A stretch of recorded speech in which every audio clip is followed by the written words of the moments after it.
Good afternoon, everybody, and welcome to another historic virtual alumni homecoming week gathering. This has been an exciting week of activities, an exciting week of events. My name is Bill Thompson, Executive Director of Alumni Engagement, and I'm based here at the Daytona Beach, Florida campus in the university. In our office today, you'll see some folks with masks on. They're in our alumni office, and they have masks on at times because we are all following the COVID restrictions and proper social distancing. Speaking of social distancing, this is what brings us all together. This virtual homecoming week is historic because we've never had the opportunity to truly bring our over 138,000 alumni from around the globe together at numerous meetings that will be of interest to them, whether it's a campus update, whether it's a virtual fly-in, whether it's an update with our military families and friends, or today, during this lunch and learn, it's about career services. As many of us know, COVID has affected us in a lot of ways, whether it's an emotional side, whether it's the job-related side, whether it's will I find a job when I graduate, how do I find a job, what are the new changes, what are the new markets? That is where our career services excels. From all three campuses, you'll find resources and individuals that are always there to help you. Part of the reason for today is to highlight what's happening next week with our virtual career fair. But also it's to bring in the panelists, to bring your career services to your front door, to bring to your doorstep, and to have lunch with. So today I'd like to introduce Sandy Oman, Assistant Director of Career Services. Sandy's going to take control and go through our lunch and learn about what you can do and what they can do to support you for your job search, for employment for others, and hiring others. Sandy, your controls. Thank you for joining us today, and welcome everybody. Thank you, Bill. So hi, my name is Sandy Oman, and I do work in the Career Services office on the Daytona Beach campus. I'm an assistant director there. I've been with the university for 17 years. Just celebrated my anniversary last month, so I'm excited about that. I love what I do, getting to work with alumni and students, or students first, that become alumni and go out and do amazing things. It's always such a pleasure to see that progression and that happen. So thanks for joining us today on behalf of all three campuses, our Daytona Beach, our Prescott, Arizona, and our worldwide campuses. On behalf of our Career Services Office, we welcome you. We want to definitely say welcome to our panelists today. I'll introduce them in just a moment. Really quickly, I want to tell you there'll be two parts to our event, our Lunch and Learn event today. The first part will be our panel discussion, and we are going to be taking questions to ask the panelists. So as we are talking, feel free to put your questions in the chat box, and we will definitely get to them. And then that's the first part. And then the second part, we will talk about an overview of our upcoming Industry Career Expo that will be next week on Tuesday. It's going to be virtual. It's our first virtual career fair at the Daytona Beach campus. And last week, our Prescott campus had their virtual expo event. And so we've got some of our team from Prescott that's going to share with some of the tips that they've learned from that event that they can pass on to you. So we're looking forward to hearing from the Career Services team. But first, we're going to get started with our panelists. So I'm going to share my screen, and we are going to introduce everybody. So thumbs up real quick. Can you see my screen? My PowerPoint slides? Yep. Thanks, Ethan. Okay, so first we have Sean Beatty. He is a first officer with a regional airline. He's also an Embry-Riddle alumnus from the Daytona Beach campus. And Sean is here today representing the Professional Pilots of Tomorrow organization. He is a mentor and a collegiate manager for that organization. So we're going to tap into Sean's perspective of what's going on in the industry and how upcoming or recent graduates can make use of their time right now. And so we're going to be hearing from him in just a few minutes. Thank you, Sean, for joining us today. And then next we have Jenny Showalter. Jenny is a client services manager with Aviation Personnel International. Jenny has an abundance of aviation and general aviation background and experience. Currently, I know Jenny because she's involved with the Central Florida Business Aviation Association and has a lot of interaction and connection with NBAA as well. So we are looking to see what Jenny has to say about what's going on the hiring industry and general aviation, and some tips for how candidates can really be successful in their job search going on right now. And anything else she wants to share with us too. Um, Thanks for joining us, Jenny. And then last but definitely not least is Ethan Schwaber. So Ethan is an alum from our Worldwide campus.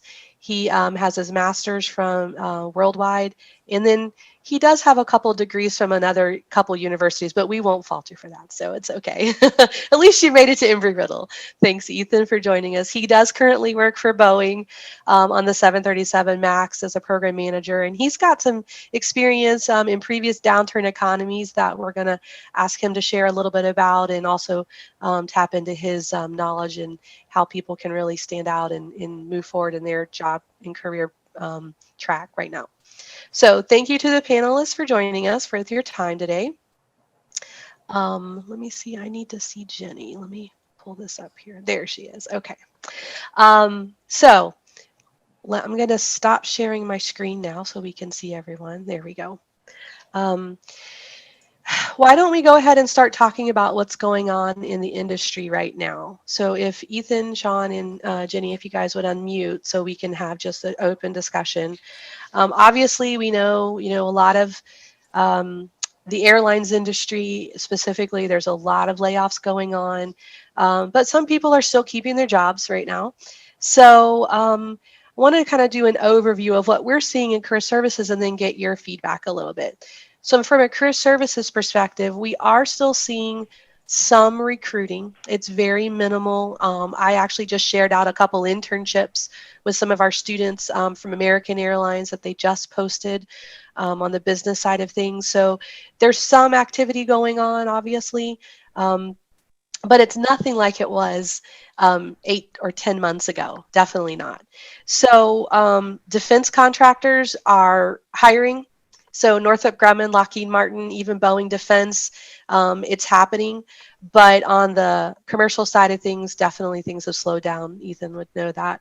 So kind of tell us a little bit about what you're seeing from your different sides of things. So we'll start with Sean. Kind of give us a little update. What's going on? Okay, Sean, we're going to come back to you because I can't hear you. Can you guys hear Ethan or Jenny? No. Okay. I can't hear. Okay. All right. Ethan, why don't you kind of share a little bit? Right. Yeah. Hello, everyone. So my name is Ethan Schwaber, and I work for the Boeing company in Washington State. I'm on an exciting program, 737 MAX development. So part of Boeing Commercial Air. Obviously, a lot of excitement in the last few years. And exactly what Sandy has mentioned is what we're seeing at Boeing. And this is across the industry. So on the BCA side, there isn't a whole lot of hiring. Those of you who have paid attention to the industry news probably know that Boeing has gone through several rounds of layoffs as we're trying to right size and figure out the right opportunities. On the Boeing Defense and Space side, there is still some hiring, and as a lot of those opportunities come up, even through a lot of our alumni contacts, I think some of you might know former SJ President Chad Stearns is making us aware of opportunities in Oklahoma City and other locations as well. We forward those on to career services. And so that's one of the great things where they'll post them on Handshake and share those opportunities with you. So we're definitely seeing the same things that Sandy just mentioned. Opportunities are less common right now, but they tend to be on the Boeing defense and space side in the company I work for. Okay, awesome. How about you, Jenny? Do you have any updates you can share with us? Sure, absolutely. So Sandy, what we're seeing right now, and we're working mostly on, in business aviation. I work mostly in the Part 91 world, but we also are very familiar with what's going on the 135 side of the business. And really what we're seeing right now is that 135 charter operators are moving. not certainly at the rate at which they once were. We're seeing managed aircraft as well. They're on some of those charter certificates. They might have a mixed use, Part 91, Part 135 usage, and they're moving as well, but at a slower rate than what we would certainly like to see. There is some hiring in those areas. There are new owners coming into the industry, people who did not have airplanes pre-COVID, but maybe they were your first class passengers on some of the airlines, and they've decided that it is worth the investment to get an airplane of their own. So we see a lot of those new owners coming into the management side of the business. Mostly in small to mid-size cabin. We're not seeing a lot of the larger cabin class aircraft move. We're also not seeing a lot of corporate America move. We're seeing a lot of corporations that have travel bans in place that have at least extending through the end of the year, and unless it's completely essential travel, they're really not traveling very much. There are very few international destinations to go to right now as well.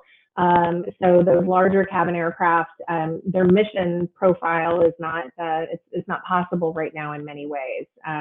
My husband happens to be a larger cabin class airplane Part 91 pilot. He's been to Europe a couple of times. It's a very rare story though to be able to say that. So, there is a little bit of hiring. It's moving slowly, slower than we had hoped. And I think at this point, we're probably looking until after the first of the year before we see much of a change in that. So Ethan, since this was my next question, I wanted to hear a little bit from you. When you graduated initially, you were graduating in a tight economy as well previously. Tell us a little bit about your story while we wait for Sean to join us. Sure. I'll share a little background of what happened, and then maybe some tips or some things I learned from that. So I graduated in undergrad in 2003, and I actually interned for Boeing in 2002 in supply chain. And for those of you, I'm sure that know a little bit about history, that was right after the 9/11 terror attacks. And that was, besides the recession about 10 years ago, that was the last time that the economy really took a hit. And I would say the last time the aerospace industry took a hit, similar to what we're seeing this year. So after my internship ended, my manager said I did a great job, but also mentioned that half of her team was being laid off. And then at the same time, 60,000 people across Boeing were being laid off. That was a really tough year. A lot of people graduated in my class and they had 4-year degrees, but worked retail jobs, and they were lucky to have a job. That being said, while I didn't get a full-time job at Boeing like I had hoped, I did work a various number of jobs over the few years after that in management, marketing, and sales. And, I just kept a positive attitude the whole time, but I found a way to come back into Boeing in 2008 full-time. One of the things that I did after I talked to one person that had worked at Boeing, I didn't really have a huge network there, but I applied to every opportunity that I could, tailoring my resume for each opportunity. And even if I didn't think I was fully qualified, if I was somewhat qualified, I still applied. And I didn't give up. One of the things that I think is maybe a couple of tips that I want to share. When I talk to a lot of students on campus, there's a lot of talk about working for that, quote, perfect company or that perfect job. And that's really hard to get to, especially right after you graduate. If you work in the industry you want when you graduate or work for that company, that's amazing. But if it takes you a few years to get there, that's okay too. That's what happens with most people. So I think in a hard economy like now, I think we all just need to kind of keep that in the forefront of our minds, that it's okay if you don't have that perfect job after you graduate. You may have to do something else for a few years, gain some experience and some insight. The companies that I worked for, besides Boeing, gave me some extra appreciation when I finally did get back to Boeing full time, as far as the way companies treat employees, the company culture, benefits, the type of work I was doing. So, I really feel that things do happen for a reason. The other thing is that I didn't have any of the resources that I think a lot of students today from Embry-Riddle have. So for instance, career services I didn't have that at my disposal as a resource to help me with my resume, to help me with interview skills. Thanks for the thumbs up there, Sandy. I didn't have help with networking and career fairs to go to and meet employers that way. So, if I could do that, I think all of you students and alumni can also do that as well. Doing something every day, every week. So I don't care if it's working on your resume, applying to some jobs, talking to some people in different companies. A lot of jobs are not advertised. So I always made it a point to do something every day. Keeping that positive attitude, it really does go a long way, not giving up. And then one thing as far as resources too, for those of you who may be students or connected to students in the undergrad programs, Boeing has a program called the Boeing Co-Pilot Program, or the BCP. And we do basically what Career Services does, but on a mentoring level. So we work with students on networking, on elevator pitches, on resumes, on interview skills, both for the type of situational interviews that Boeing has, as well as kind of the typical type of interviews you'll see at most companies. So take advantage of opportunities like that. And again, you can find out more information through Career Services for that program. But again, if I could do it, I would say anybody could do it in a tough economy. So just don't give up and stay positive. Okay. Those are great tips. Now the alumni are going to go, well, how can I get involved with something like the co-op, the Boeing co-pilot program? Because it is for students. But I would say that that's where LinkedIn really comes in handy. Reaching out to alumni from your class or alumni that's working at the companies that you're interested in and connecting with them. You can't always ask right away, hey, could you forward my resume on? You want to establish a rapport with them so that they know that who they're referring. But definitely, like, if you were to reach out to someone like Ethan and say, hey, I'm really interested. I saw you on this, alumni event. I'd like to hear a little bit more about your story, or how I could like be working during this time to make myself, a better candidate. I'm sure that, there will be alumni who are willing to help. If possible. So I would think starting with your alumni networks in your area, you're connected to some of the alumni network chapters, definitely starting there and looking through LinkedIn, professional organizations, right, Jenny? Right. Like NVAA and CFBAA Yeah. and others would definitely be a great place to start too, because a lot of those organizations are doing virtual events, which I have to say right now, it's not like what we all want to do, but it definitely has some perks. I mean, all of the alumni that are on here today wouldn't necessarily be on campus right now. So it's opening up opportunities for us in different ways. So take advantage of those positives. By chance, has Sean joined us back yet? What are the professional organizations again? So I mentioned NBAA. If you're um, interested in general aviation and business aviation, um, local chapters, which is what the Central Florida Business Aviation Association is. They're located in Orlando, out of the Orlando area, and so we have a local chapter that sort of kind of supports that NBAA organization. Um, but if you're an engineer, there's a lot of professional organizations like SHIP and SWE and NESB. But then, and you don't have to be an engineer to join those. Those are definitely organizations that really embrace, that are diversity related types of organizations. But just because it's the National Society of Black Engineers doesn't mean you have to be Black to join. And so we have a lot of our students who actually participate in those organizations and attend their conferences. Women in Aviation is another one that we have men who participate in Women in Aviation organizations. If you are interested in airports, there's and the Airports Executive, I think it's AAAE. AAA. Yep, AAAE organization. There's a lot of professional organizations out there. So if you haven't been involved yet, this is a great time to do that. Get involved with some professional organizations in either fields you want to go into or fields you're currently in, such as professional pilots of tomorrow. Hopefully we will get Sean back on and he can talk a little bit more about that. So in the meantime, let me check real quick. So we talked about sharing the links where all these organizations are located on our website. Motorsports, okay. So there's some people saying they agree with professional organizations. Yes, there's some organizations for safety. I used to work with the safety degree programs, and I forget the acronym, but yeah, there's definitely some safety organizations. I would think there's some for security and intelligence. I'm not familiar with them at this time, but I'm sure there are for sure. Yeah. Okay, well, let's go on. Jenny, yeah, go ahead. Oh, Sean's back. Yay. I don't know what I did, but nothing changed on my computer. It decided to act up on me. So I guess this is the benefits of using Zoom for the first time.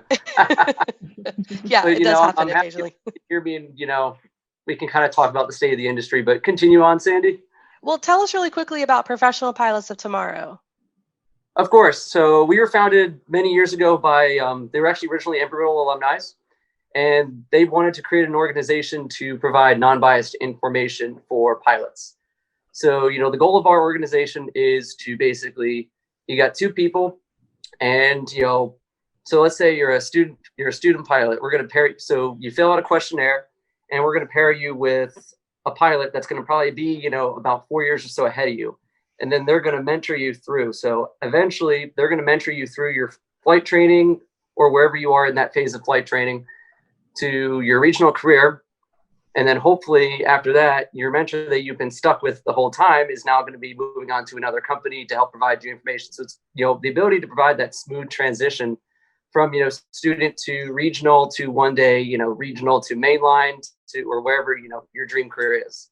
But our goal is to provide basically non-biased information based on, just our market analysis. We've got people from all over the industry, all around the world, even so to say, that are following this. We've got people with different levels of experience and they can all provide different opinions. And it kind of helps helps people understand, where could this industry, possibly go? Because nobody's really able to predict it, but based off of, looking at common trends and everything else that we've seen, happening over the last few months, we can kind of see where the industry is going. And, over time, we're going to use all that information to help people make their decisions with their careers down the road. Okay, great. Thank you, Sean. We want to kind of keep on track, so we'll move on just a little bit. Jenny, as alumni are maybe finding themselves looking for different jobs right now, what are you seeing from the company client side of things as they're looking to hire, as they might be? What are they looking for in these candidates that they have a lot of choices with right now? Right. Well, and that's the thing. I mean, we were 6 months ago dealing with a shortage, and the pilot shortage got all the press, but it was really an aviation talent shortage. It was much broader than just pilots. And 6 months ago, it was a very different thing to look for a job than it is today. We have a client who recently posted a job online and received 200 resumes for one job. And so, really the key is how to make yourself stand out from the crowd when you are applying for a job in a market like this.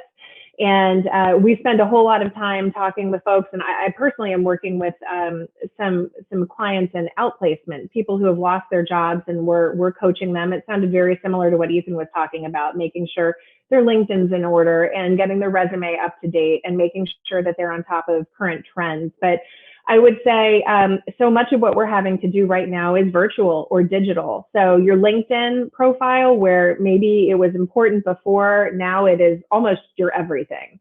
And you have to keep it up to date. You need to be sure that you have all your information laid out well and that it matches your resume. If there's anything that's a red flag to someone looking at a job, it's when they go to your LinkedIn and it doesn't align with your resume. So you need to make sure that it's all in order. And then you have to focus on, how do I make myself stand out when it's time for me to apply? So those are some things that we really focus a lot on.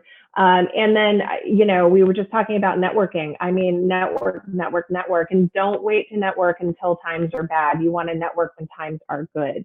That's it. That's a real key. But if you've waited until this time to start networking and you find yourself in need of a job, don't stop.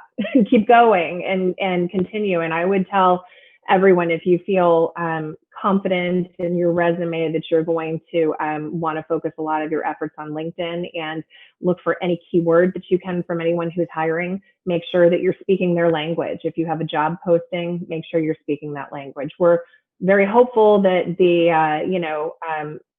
our industry, the business side of the industry, had shifted very much from needing let's say a pilot or a maintenance professional who was typed or current or had experience on a specific airframe to, we want the right cultural fit for the job. And now we're in a place where the market is flooded with people who might have that right type rating or that right experience, and we don't want to lose sight of that cultural fit piece. That's a really important key. So it's, how do you show them that you're not only qualified, but how do you show them that you are that you're going to be a good match for them long term? Well, so when I joined Career Services back in 2003, I was just on that same side that Ethan was, where he was experiencing, a really tight job economy, and I was just learning, the career services business. So I understand, what he was talking about. One of the things that I've noticed over the years is that when the economy shifts to a tighter market like it is right now, one of the things that people do is they go back to school. They go back and get a graduate degree, or they get another a certificate or another program that might help them to become a stronger candidate or more desired candidate. Do you think that's a good choice if somebody has that option right now, is to pursue a graduate degree? I think it's a great option to take this time. I like to talk to folks about there being the gift of time here. I think we all look at the challenges that this kind of forced time is giving us, but let's look at the gift of it as well, because life has changed, the pace has changed, and take this time to really better yourself. I think I know many of our candidates who are going back and getting a graduate degree in the business side of the industry. NBAA offers their CAM certification, Certified Aviation Manager certification, which is actually quite a lengthy process and a big test that you have to take. I know Embry-Riddle supports that as well, I believe, through some of its courses there that you can get CAM credit for. And things like that, anything that you can do to make yourself stand out from the crowd and stay current, because, if you're a pilot and you're not flying, or a mechanic and you're not wrenching, or, whatever your job in the industry is, you've got to do something that keeps your brain engaged in it. They're skills that will get rusty. So whatever you can do to keep yourself moving forward and staying engaged is really key. If I can just add to what Jenny said, which was fantastic. I would definitely second that as far as pursuing extra education during downtimes. One of the things that I see at not just my company, but at other companies in the industry is the combination of some sort of engineering and business education. So for instance, there's a lot of AE majors right at Embry-Riddle, and thinking about where you want your career to go. Maybe you're not in, going down that path of the career you want right now, but what is your goal? Do you want to be, kind of a technical expert, or do you want to go into some sort of leadership or management position someday? If you want to be an expert technically, then, if you're an engineer, have that engineering undergraduate major, you might want to, you could think about getting an extra graduate degree, maybe more specialized in that area. But if you want to go into whether it's operational management or engineering management, at a lot of companies, if you have the engineering undergraduate major and then you get, say, an MBA, you balance a business and engineering. That's a really powerful combination. Or the reverse. If you have a business undergrad degree and then you get a master's in engineering, that could do the same thing. So you might want to think about what your goals are for your career, and definitely take advantage of economic downtimes like this to further your education. That exact point that you just brought up, that's exactly what we're seeing in the airline industry as well. I remember going to job fairs, hard to believe that was March. You go to the job fair, everybody's there, everybody's hiring. It was the pilot shortage that they were talking about since I was at Embry-Riddle. And over the course of a couple days, I got different numbers in front of me. Air travel went from an all-time high to an all-time low. And over the last few months, those numbers have gone up about over 30%. And if you look at the way history's always repeated itself, it always comes up higher every single time. It's going to take time for that to happen. But when you talk about the degrees and you talk about the hiring aspects, when your dream company is going to be rated higher, they're going to be flooded with applications, because instead of having that steady flow, you're going to have a big rush of applications. The nice benefit is right now, with the retirements that are going to happen, that hiring wave is going to come back. But it's going to be, how do I differentiate myself? And, it can be anything from going back to class, during all these downturns, if the event, something were to happen with your career due to being towards the bottom of the seniority list, you can look up, picking up different things on your resume, just different ways to stand out. Because when you're competing for, let's say, 200 jobs with 1,000 applications, especially in the pilot world, a lot of our experience says, we fly an airplane or we fly a type of aircraft. What's going to really make that difference in that interview is going to be, what else? Do I have a master's degree? It can be anything. Am I a master scuba diver? Anything can really make that difference on that resume to kind of help boost you up to the top of that hiring list to help you get that dream job. Yeah, and if I could add, Sandy, to that too, that I've looked at a lot of resumes in my career, and in aviation, I call them blips on the resumes. It's 9/11, it's the recession, it's now going to be COVID, and there are a lot of people that are concerned about, what do I do if I have this break in my resume? How do I show that? And I will tell everybody that, everybody who is in aviation and who has lived this life is going to understand what those times were. But what did you do with that time? What did you do with it? Is it just a break on your resume and you did nothing from March of this year until whenever, we get back to normal? Or did you do something with that time? And I think that's really just a call to action to everyone to find some way to better their own situation in all of this. Yeah, actually, that we have seen that becoming a question that could be asked in an interview. What have you been doing during this downtime with your time? So are you staying active? Are you looking at new, skill development? And there's a lot of learning that you can do online as well. If you have a LinkedIn account, especially if it's a premium account, you might have access to LinkedIn Learning, which used to be lynda.com. Lots of things that you can learn through there. There's some free online courses, certifications that you can do. You can even pay for some of them too, but definitely there's some free ones out there. SQL and some programming, and even doing like a beginning of a Lean Six Sigma, like a white belt type of a program. Those are out there. And so start, thinking about that long term, where you want to go, and be developing those skills between now and then. In addition, one of the things we're doing right now, we're practicing our virtual skills, right? So we're learning how to look at the camera when we talk. We're learning how to present ourselves and looking at our virtual environment. So be thinking about that, since a lot of companies are doing virtual interviewing right now. You really want to be comfortable in that environment, like by using Zoom and using some other platforms, and figuring out how to make sure your technology is working. And sometimes you can't control that, so you work with that. But definitely, I think you made a good point, Jenny, when you said this is going to be something that everybody is aware of. How have you used your time? That's really good. Okay, let's see if anybody's got some chat questions for us that we'd like to talk about.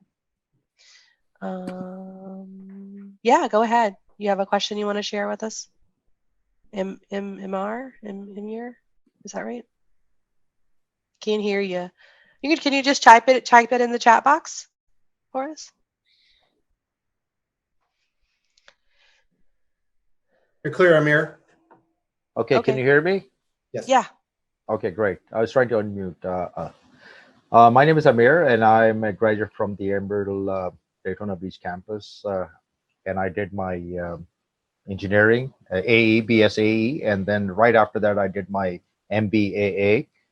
And I'm just going to back up with Ethan's reinforcement that yes, the technical degree coupled with a business degree really gives you the thrust to move forward. And in my case, I must say I had a very short runway takeoff length where right after leaving college, I was employed in less than 30 days, just because I carried the combination of both the degrees. My dream was always to be an entrepreneur and also work in the profession and also leave no stone unturned, from washing airplanes to managing a company, managing an FBO, corporate uh, planning department of an airline, also working for the government. So I went through the whole gambit just because I had this passion that turned into a profession. I must say that, you know, to answer, you know, uh, what you do on the idle time as well. If you look at it, like Jenny said, she looks at resumes and you probably ask, what did you do from this point to this point? I think education is never, complete. Today, myself, I'm a student. I learn everything new every day. In the morning, I wake up, learn something new about aviation. So during an idle time when somebody is unfortunately unemployed and seeking new employment, I think the best thing is, I would give advice that everybody should keep honing on their aviation skills if that's what you want to pursue. And, just wanted to give my feedback on this. By the way, Jenny, behind your shelf, I see a Jenny aircraft. And, and here's another Jenny because I collect Yes, I collect a lot of antique airplane models, and that's a Jenny too. I So love it. Thank There you. you go. What a way to make yourself stand out in a group. So that's awesome. Good job. Thank you. sorry, can you hear me? Yeah. Yeah, so finally, I'm glad to meet Jenny from Showalter because I've passed through many FBOs around my career as well, just looking at business jets and any kind of air shows happening around there because, I love washing airplanes and I've done that. I work for an FBO in Toledo, Ohio, for a Part 135 operation as well. But a question to Jenny, you mentioned about people coming in and looking for jobs. In your three generations of your family business of running FBOs, um, what have you seen the trend as far as the employee attrition rate is and longevity of employees working for, you know, an organization like yours? The reason I'm asking is because I'm going to let you know because I co-founded a company which I still work for since last 18 years. It's an aircraft asset management company, and we've grown by the leaps. But one of the challenges have been to keeping somebody, if he gets $3 more, he'll just leave you and go to the next door employer. Sure. Well, thank you, Amir. I appreciate that. I'm glad you're familiar with our family business, which full disclosure, we have not been in the FBO business now for 5 years. So I do feel a bit removed from that environment and especially dealing with hourly employees and all, but we certainly did that. And I would say in that environment, you have some that are going to be with you long term and some that are using it as a stepping stone in that way. And we always knew that.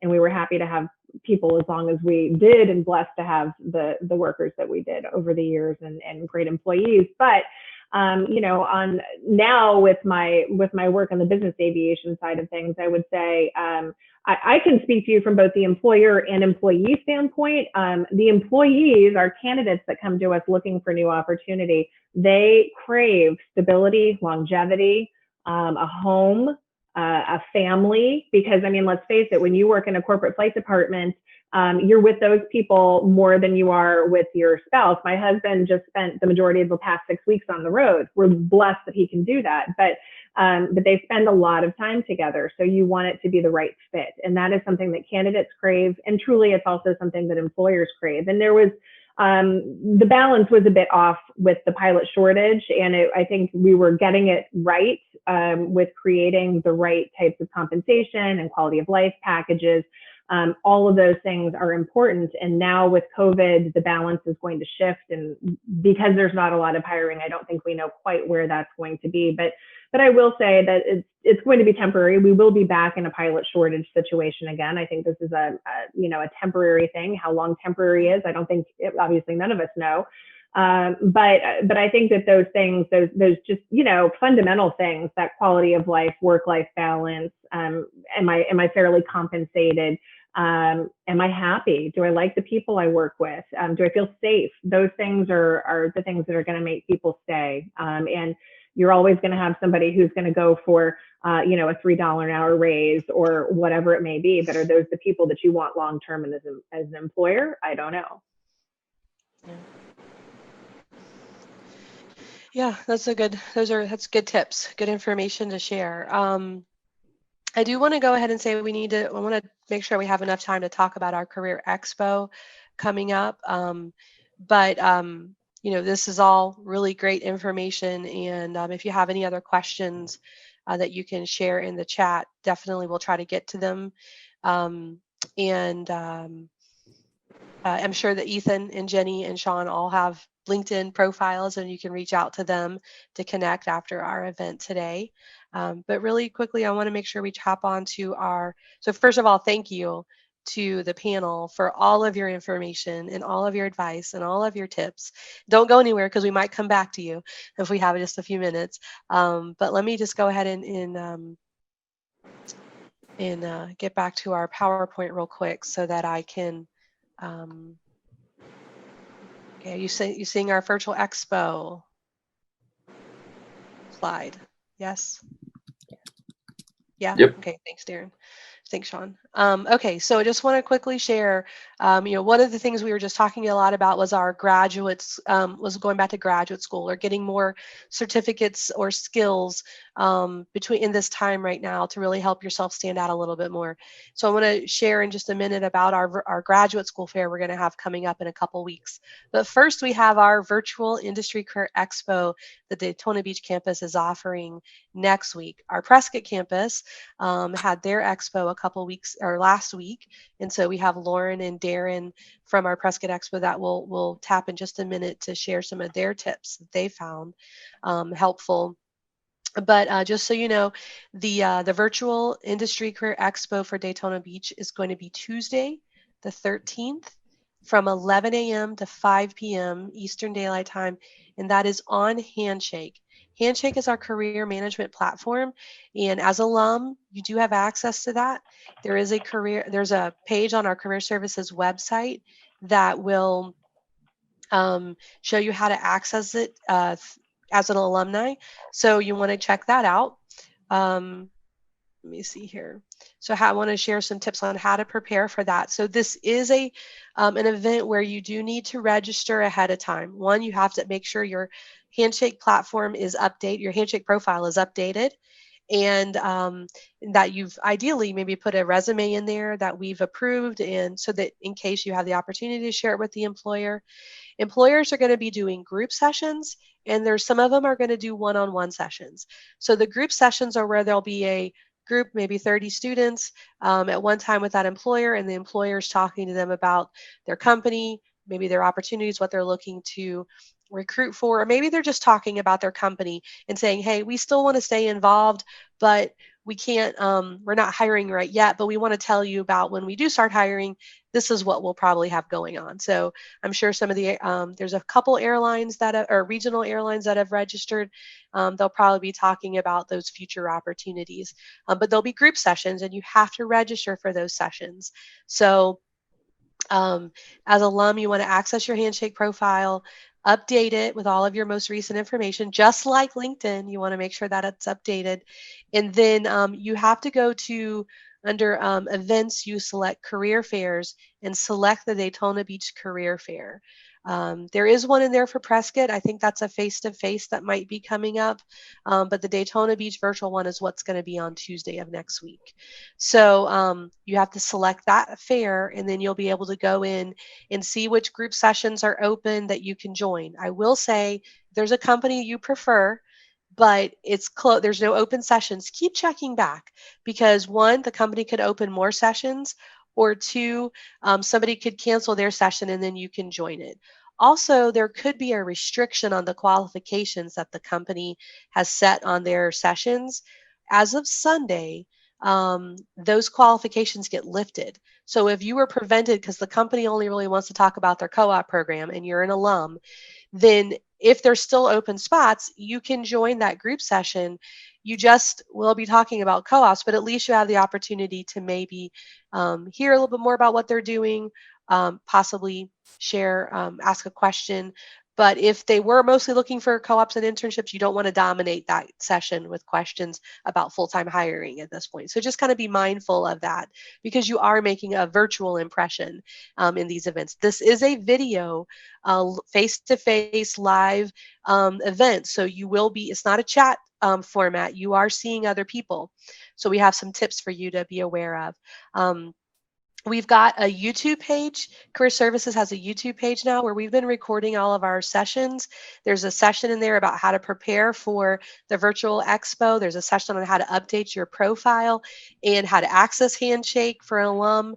So you want to check out the YouTube page and go ahead and start preparing, watching those videos, updating your Handshake profile, and then make sure you register for the affair and then select the companies and the sessions you want to attend. There are some companies that will be doing one-on-one sessions, and you have to sign up for them. You can't just randomly pop into a session. Everything has to be signed up and scheduled, okay? Okay, other tips. You want to make sure you double check your technology day of. Make sure that your internet connection, your speakers, your microphone are all working because you have that opportunity to interact with the recruiters in those events. Ideally, Chrome and Firefox are the browsers that work best with Handshake. Safari does tend to have issues at times with the Handshake platform. So if that's all you have, then that's what you use. But Firefox and Chrome, and I found like I went on my phone. We do have a Handshake does have an iOS app or an Android app. So I did the app from a student side, and I find that it's a little bit restrictive. I mean, you can only see in that little space. So if I had a preference, I would suggest that you check out the a tablet or a PC or a laptop when you're using the platform, just so you have a little bit more flexibility and can see more. Be aware of your background. Make sure your environment's appropriate. You've got good lighting, good sound, that you're dressed professionally, at least from the waist up for that event, because they will be able to see you. Virtual backgrounds are not supported by Handshake, so having one where you're, out in space or whatever, it's not going to work on Handshake. So just make sure that virtual background or your background is good for a virtual space. And then make sure you keep your video on during your sessions because those employers want to engage with you face to face, even if it's with 29 other students or alum. You want to make sure you log into your scheduled session, go in about 5 minutes before, go to the Handshake session schedule. You will see that once you start registering for events. And then when it's time, join the video. It's a button in there to join so that you to participate. All sessions will be through Handshake. You have to go through the fair that you register for, and then there's a schedule tab. That's how you're going to access everything.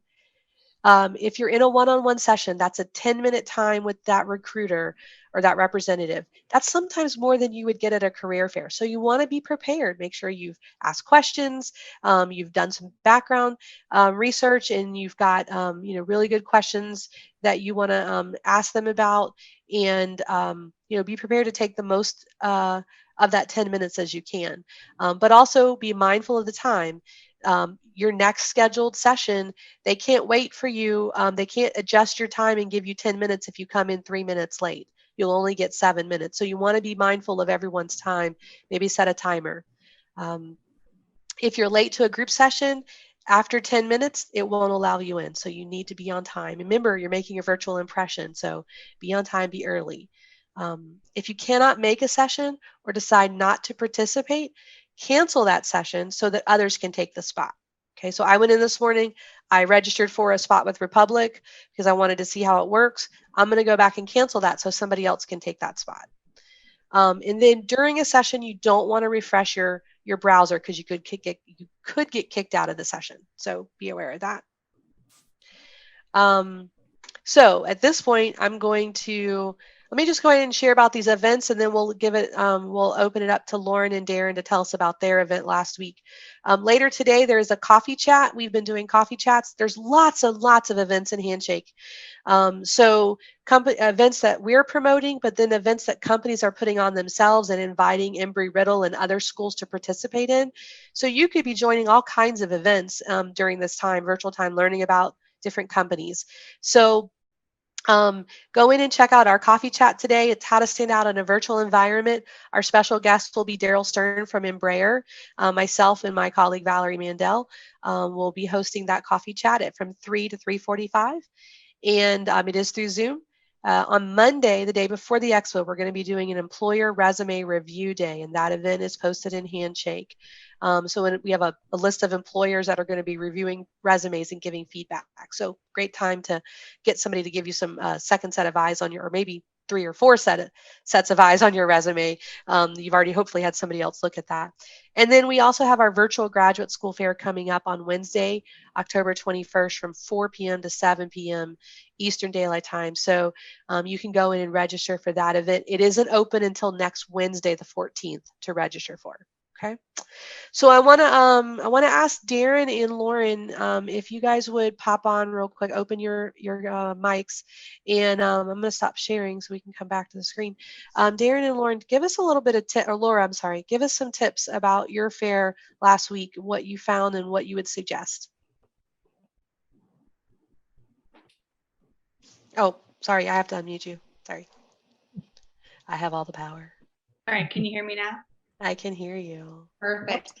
Okay, so you already went over a lot of wonderful tips, but I would reiterate to alumni just to make sure that you're reading your emails from career services and you really are paying attention to some of those technological things that you need to prepare for ahead of time, such as making sure that you test your video, that you're using the right browser, that you're in the right time zone, that your computer is set to the right time zone. A lot of issues that I experienced with students the morning of our career expo were very simple fixes. But again, even if you're 2 or 3 minutes late to your group or one-on-one session, it can leave a poor impression with the employer. So you just want to make sure that you know how to get into your Handshake profile ahead of time, that you've tested your technology. One thing that I didn't notice on your list that I wanted to make sure to highlight was to make sure that you check your privacy settings on Handshake. You want to make sure that you're set to either employer or community to be able to participate in the virtual expo. If at some point you had changed it to private, you will not show up on the employer's side. So you just want to make sure that that's set correctly. Another thing that I've noticed from students, when you upload your resume, make sure that you save it as your first and last name. After the career fair, employers are doing a mass download of all of your resumes. So if you're naming your resume or perfect resume, sometimes people have little quirky things to name their file. It can come across as a little bit messy to the employer. So something very clean, PDF, first and last name, because they are going to be doing a mass download of your resumes. In terms of preparing for your actual sessions, make sure that you research the company ahead of time. As alumni, I'm sure that you kind of are already doing that as opposed to coaching like a freshman student. But you do want to make sure that going into that 10-minute session or even a group session that you know what the company does, you know who their clients are, you know a little bit about their background, what their mission is, so that you're able to ask intelligent questions and portray to the employer that you know who they are, and just kind of it shows your interest a little bit more in the company. You also want to make sure that you prepare a bit of an elevator pitch, just like you would for an in-person career fair, so that the employer doesn't have to do all the work in that 10-minute session, that you kind of take control. You give your introduction right at the beginning, and you're able to give a good introduction of yourself. I also recommend preparing a list of questions, both for group sessions and one-on-one sessions. There is, again, 10 minutes is a lot longer than you would have in a traditional career fair. So you do want to have some questions prepared to help fill that time in case the employer isn't asking you as many questions as you expected them to. And a huge thing that I would recommend is also to follow up with the company afterwards. So in each of your sessions, I would jot down the representative's name, connect with them afterwards on LinkedIn, send them a message expressing your gratitude for being able to meet with them. And also very important is to apply to open requisitions on Handshake or on the company websites afterwards, to also show the company that you're interested as an applicant. You know, the employer is looking for you to participate in the career fair, but is also looking for you to apply to open positions as well. So I would encourage you guys to follow up after the career fair as well. I know we're running out of time, but that's kind of my list, quick list. But really, I do recommend reading your career services emails very thoroughly, because it goes over a lot of great tips that you guys will want to follow. Absolutely, yeah. And there's some great videos that we've made, Laura made and Valerie made, about how to prepare for this event through Handshake. And so you can rewatch that at your leisure, and that's on our YouTube page. So, Darren, any quick last minute tips that you found from the last week's Expo? Yeah, just excuse me, real quick here. I think Laura summarized it excellently. And just to touch on one thing a little bit more, like she said, preparation is going to be key. I know in previous on-campus expos, one of the pieces of feedback we got from employers was there's no greater pet peeve for a recruiter than when someone comes up to them and says, hey, tell me about your company.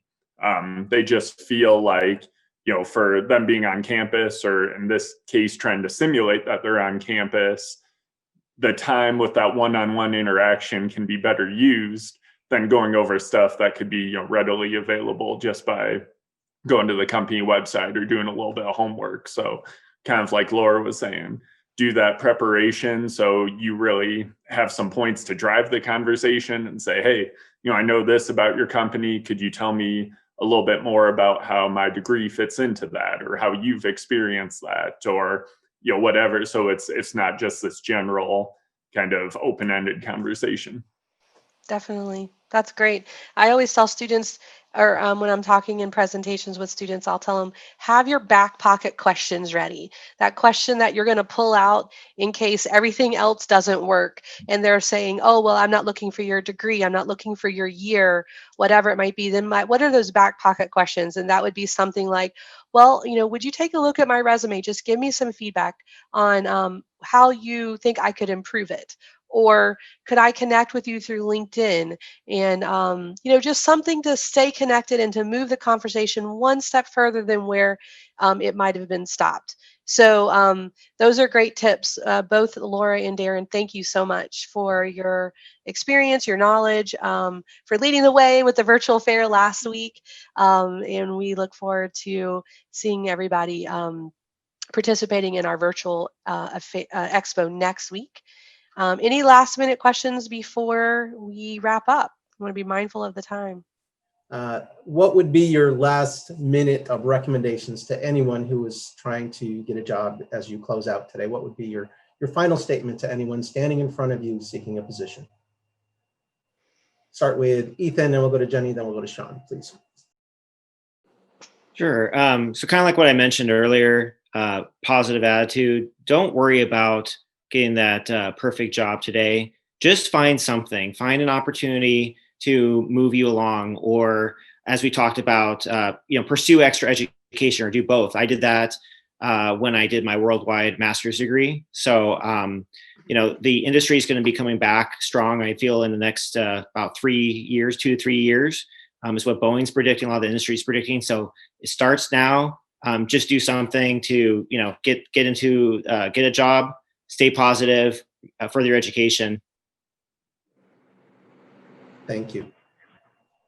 Yeah, and I would say that's great advice, Ethan. I would say, number one, take care of yourself, because I know this is a stressful time and it's a stressful environment, especially when you're on the search for a job. So take care of yourself. That is key. I would say maintain honesty about your situation, about what's going on, about your qualifications. Honesty is always the best policy. Utilize your network to the best of your ability. Continue to build on your network as well. And I think what Ethan said, you know, I refer to it as kind of a bridge job. This might not be the environment where you're going to get the job of your dreams, but you know, it's the time to alter maybe your expectations a little bit and just keep moving forward as best you can in your career in a professional way. John. John? So, a lot of the things that I've been hearing today, it's a lot of the stuff I could be talking about, with Ethan, or, talking about, the job fairs. Unfortunately, the industry does have downturns, and I know they statistically say, I feel like it's almost every 10 years. And, it almost it basically is following that thing. And, regardless of whether, because I know that there's a lot of people, probably a lot of people in here that are going to be wondering, because I talk to a lot of people on a daily basis who are, they're getting into flying right now. And the questions they're asking themselves are, is like, do I still want to do this? I'm watching, you look at all these numbers of people losing their jobs simply because the demand's not there. But the thing is, it's just a repeat of, we look at 9/11, we look at 2008. It all happened back then. But the fact is that industry always comes back bigger. And what you need to be doing right now is, I feel like this is that continuous point that was brought up. And this is stuff that I even learned when I took 4 months of leave from my current company, just as a result of a furlough mitigation. And it was to try to build yourself up, because when we start hiring again, we obviously can't just open it up to thousands and, over the course of the day. It's when it comes back, the hiring is going to continue like it normally did. But if you want to get that first spot in the line, if you want to get that, the best seniority number you can get when hiring starts, it's going to be to start preparing now. It's going to be, preparing down the road. If you're working on, whether you're working on your flight training or whether you're a flight instructor, by the time you finally get those minimum requirements, we're going to be probably ready to hire again. I can't necessarily say for sure, but I go off of, I got some different data charts and everything all next to me, because I did some research to, kind of see, how did the industry evolve over the years, with those terms. But every single time those demands came back higher. And, this is that one thing I was hearing, and I forget who mentioned it, but, it's specifically those career fairs. Once the career fairs start back up, you want to, whether it's virtual, whether it's in person, you want to go and learn. You want to go talk to someone, but you want to go in knowing what company you want to do. And you also want to be a little more open. I'd say 6 months ago, you could practically pick and choose what regional airline you wanted to go to. But now I look at somebody else and say, get those requirements, look at how the companies have handled the COVID-19, health issue, and kind of see, where can we progress with this? And, airlines are taking a lot of different steps, specifically with what I do. I can tell you now that these airplanes are, they put a big effort into cleaning them. That's going to help bring people back. And I'll probably finish it off with one other thing, specifically with, those career fairs, go in knowing what you want to do, who go in with good questions for the company. When people come in, when I go to recruit events and people ask me, what can you tell me about the company, versus someone who comes in and says, hey, I saw you have this on your contract. What do you think about this compared to XYZ on this contract? That person right there who I talk to is going to be the one that stands out. And if I'm handed a resume, that one's probably going to go to the top of the pile, because if somebody, I'm going to look at that resume and it's going to remind me of somebody who obviously, they did their hours of research, they've done their studies on the company, and they can see, obviously they're showing an interest in wanting to work for our specific company. And those are going to be the best things that you can do to just start getting ready now. I like, typically speaking, from what I've seen, it takes about 2 to 3 years for the industry to recover. Certain companies may start hiring earlier based on, their stabilities. There's a whole bunch of criteria in order just to meet hiring, because, you have to be able to make money and do everything like that. But, once the hiring does come back, it's going to come back in full swing. So it's not worth giving up now. It's going to be a slow road up, but once once everything gets back to where it should be, I'm expecting everything to be basically exactly what it was 6 months ago. And, Sandy, once again, I'm happy to be able to present and, talk to many alumni today. So thank you for the opportunity. Thank you, Sean. All right, we're going to go ahead and wrap up because we're a few minutes over 1. Thank you for everybody staying with us today. Thank you to Ethan, to Jenny, to Sean for your time, your expertise, your knowledge, your advice, to Darren and to Laura for your tips about your expo last week. To my colleague, Erin Minta, who's been steadfastly responding in the chat box to your questions. Thank you so much. She's a great supporter. Helping always when I'm doing these things. So thank you so much, Erin, for that. And To the alumni office, thanks for having us be a part of your virtual homecoming event. We really appreciate our partnership with Alumni Engagement Office. So thank you. Thank you, Sandy, and thank you for doing an excellent job again. What I'm seeing out here, this has been phenomenal. The interest has been phenomenal. But one of the things that I have to, again, highlight is the Alumni Engagement Office has networks across the globe. And what we see in these networks, we hold events. And not only in our virtual gatherings this week, but we've held over 150 events. What we see is what you saw in the chat at these events. We saw people literally saying, here's an opportunity. We see people like Kathy saying, here's an opportunity somewhere. We see folks sharing information, folks saying, I know there's an opening. The network makes a difference. So stay engaged with the network. Make sure that people know where you are. It's not just LinkedIn. It's the folks you went to school with. It's the folks you learned from. It's the flight instructors you learned from. It's the people that you see on the screen today. Career Services is incredibly helpful. Thank you, everyone, for participating today. Sandy, Career Services, all the teams that we know, the Alumni Engagement team, the Philanthropy team. We appreciate all the support. We appreciate everything everybody does. Thank you for being Forever an Eagle. This will be posted again. It is on video. You will be able to see it again. Thank you, everybody. Have a wonderful, safe day. Forever an Eagle.